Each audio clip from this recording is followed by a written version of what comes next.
40대 여성이 모텔에서 혼자 출산한 갓난아이를 2층 창밖으로 던지는 일이 있었습니다. 아이는 닷새 만에 숨진 채 발견됐는데 경찰에 붙잡힌 이 여성은 누군가 잘 키워줄 거라고 믿었다고 했습니다. 이혜선 기자입니다. 골목길 사이로 경찰차가 도착하고 경찰관들이 내립니다. 곧바로 또 다른 경찰차와 구급차가 모텔 담벼락 앞에 멈춥니다.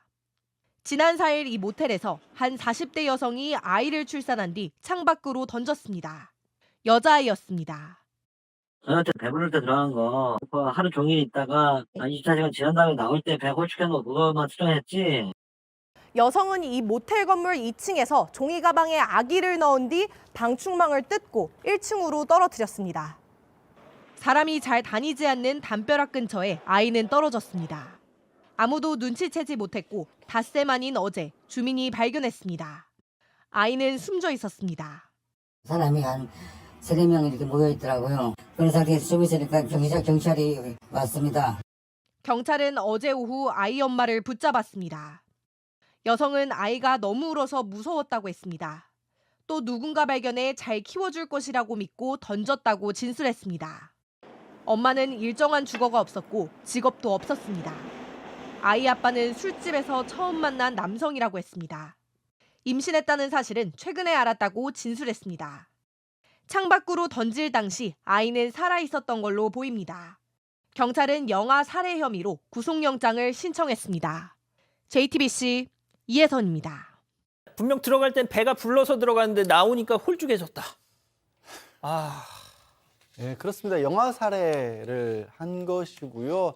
경찰서 영장을 신청을 해서 오늘 구속영장 발부가 돼서 구속했습니다.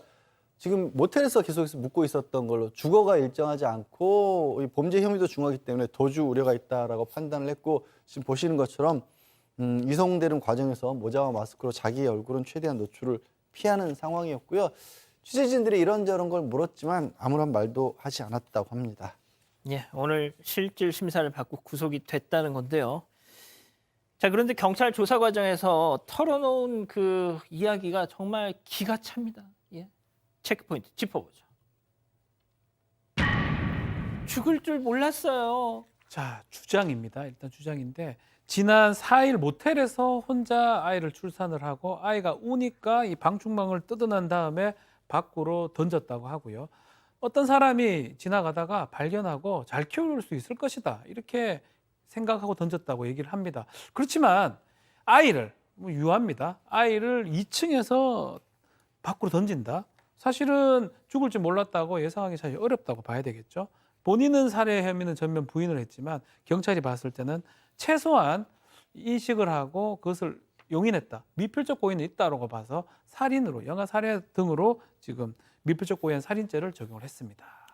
자, 교수님, 아기가 우니까 무서워서 창밖으로 침대 시트에 싸가지고 그 지금 막 태어난 애를 갖다가 침대 시트에 싸가지고 2층에서 창문 밖으로 확 던져놨는데 죽은 줄 몰랐어. 그러니까 이게 무슨 말입니까 도대체? 글쎄 말이에요. 일반 상식으로 도대체가 그 이해하기가 어려운 사건들이 특히 영아 살해 같은 경우에 지속적으로 계속 일어나고 있고, 지금 이제 출생신고 안 된 아이들도 거의 1,000명 정도로 사실 못 찾았거든요. 그런데 지금 그러면 일단 알려진 사건들인데 이게 그러면 틀림없이 어디선가는 지금 뭐 국가 정책으로 이렇게 아이를 낳아야 되는, 보호받지 못하는 여성들을 어떻게 해서든 잘 보호를 하겠다라는 정책들이 쏟아져 나와야지 되는 것 같고, 실제로 입법이 이어지고 있는데 왜 여전히 바뀐 게 없냐는 거예요. 더군다나 이 아이 어떻게 사망했는지 아십니까? 간이 파열되고 아이고. 복강내 출혈, 그까짓 거 정말 주먹 2개 합친 것만한 그 영아가 이렇게 내장이 파열돼서 죽을 정도가 된다는 게, 이럴 수밖에 없다는 게, 이게 지금 2023년도 대한민국에서 일어나는 사건이라는 게 대체 믿어지지가 않아요.